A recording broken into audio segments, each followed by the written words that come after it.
que je parlerai avec infiniment de respect, bien sûr, du gouvernement en place, du président de la République, du Premier ministre et des institutions qui nous dirigent, qui vous dirigent et sous les instructions desquelles, finalement, je me trouve lorsque je suis au Sénégal. Nous sommes tous des légalistes. Ceci ayant été dit, vous venez ici, à ce point presse, pour parler d'un dossier, d'un sujet qu'on vous a présenté sous un titre qui claque, le titre de la dette cachée. Et moi, je vais me permettre de vous dire que le vrai sujet, c'est celui des rapports cachés. Les rapports cachés qui disent que la dette était cachée. Premier rapport caché, le rapport de l'inspection des finances. Vous le savez, Macky Sall, en 2012, juillet 2012, décembre 2012, a pris une loi de transposition des règles supra-sénégalaises, africaines, selon lesquelles la transparence devait s'imposer dans la gestion et la continuité de la gestion des équipes au pouvoir. Ce mot transparence n'était pas indiqué pour la première fois. Pour la première fois, il l'est, et vous l'avez dit tout à l'heure, déjà, il figure dans la Constitution, et le même mot transparence figure dans une loi très récente du 24 août 2025 sur l'accès de tous les documents administratifs, judiciaires, que sais-je, pour les citoyens qui en feraient la demande. Eh bien, le rapport de l'inspection des finances, qui est le premier à allumer le feu aux poudres, qui est le premier à faire parler d'aide cachée. Ce rapport est caché. Nul d'entre vous ne peut nous indiquer l'avoir eu entre ses mains. Et pourtant, vous êtes la presse, vous êtes la garantie de la transparence, la garantie de la démocratie, c'est vous. Nous, juristes, on passe après. On l'a demandé, on ne l'a pas eu. Ensuite, après ce rapport de l'inspection des finances, il y a eu un pré-rapport de la Cour des comptes. Ce pré-rapport de la Cour des comptes, il est caché. Nul d'entre vous, mesdames et messieurs les journalistes, ne l'avait eu entre les mains. Et pourtant, vous êtes la représentation de la transparence et de la démocratie. Vous êtes la voix de la nation à travers vos appareils qui sont braqués sur nous maintenant. Et nous non plus, nous n'avons pas eu ce document en dépit des lettres que j'ai adressées il y a maintenant 15 jours, tant au président de la Cour des comptes qu'au ministre des Finances. Donc voilà 2 rapports cachés. Mais ce n'est pas tout. Il y a un 3e rapport caché. 3e rapport dont on dit, avec infiniment de respect et des guillemets partout, qu'il est le rapport d'un cabinet indépendant d'audit. C'est le rapport, vous l'avez tous sur les lèvres, le rapport Mazars. Mais là encore, vous l'avez sur les lèvres, mais vous ne l'avez pas entre vos mains, ce rapport Mazars. C'est le 3e rapport caché.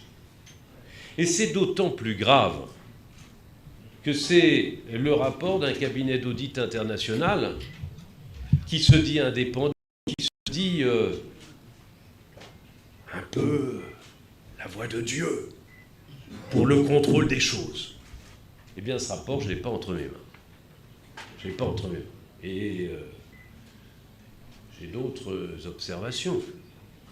Quand un avocat reçoit un rapport entre les mains, par le fond et de son intégrité, sur le rapport de la Cour des comptes, la première chose que j'aurais regardée, là encore, c'est la forme. qui l'a signé.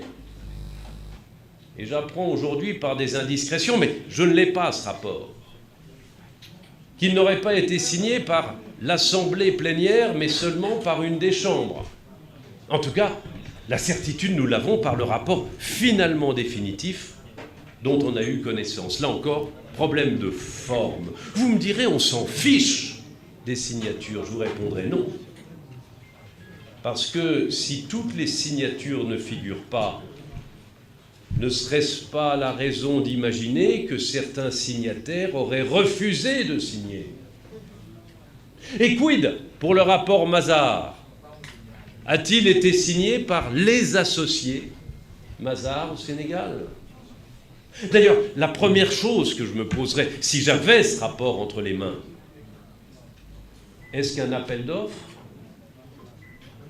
a été soumis pour que les principaux cabinets d'audit mondiaux indépendants, comme on dit, puissent soumissionner?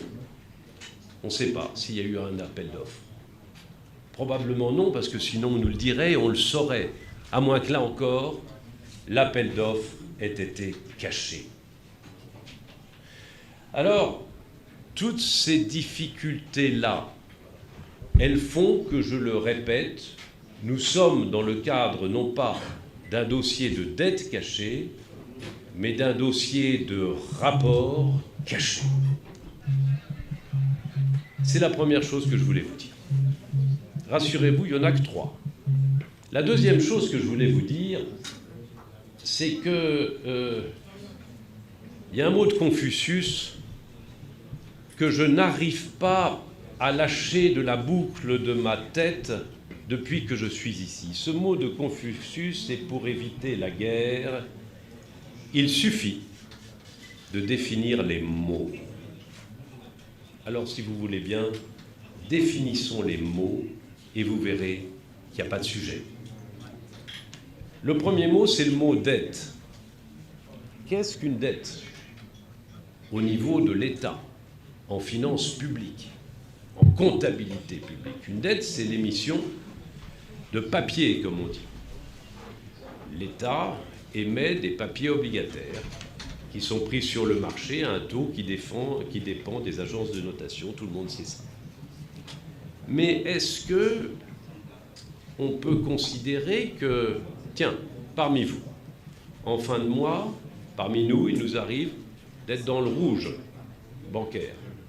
Et là, la banque, parce qu'elle sait qu'on a un salaire qui tombe tous les mois, nous fait une avance, une facilité. On vit à crédit. En tout cas, la certitude, nous l'avons par le rapport finalement définitif dont on a eu connaissance. Là encore, problème de forme. Vous me direz, on s'en fiche des signatures. Je vous répondrai non. Parce que si toutes les signatures ne figurent pas, ne serait-ce pas la raison d'imaginer que certains signataires auraient refusé de signer? Et quid pour le rapport Mazars? A-t-il été signé par les associés Mazars au Sénégal? D'ailleurs, la première chose que je me poserais, si j'avais ce rapport entre les mains, est-ce qu'un appel d'offres a été soumis pour que les principaux cabinets d'audit mondiaux indépendants, comme on dit, puissent soumissionner? On ne sait pas s'il y a eu un appel d'offres. Probablement non, parce que sinon on nous le dirait et on le saurait, à moins que là encore, l'appel d'offres ait été caché. Alors, toutes ces difficultés-là, elles font que, je le répète, nous sommes dans le cadre non pas d'un dossier de dette cachée, mais d'un dossier de rapport caché. C'est la première chose que je voulais vous dire. Rassurez-vous, il n'y en a que 3. La deuxième chose que je voulais vous dire, c'est que il y a un mot de Confucius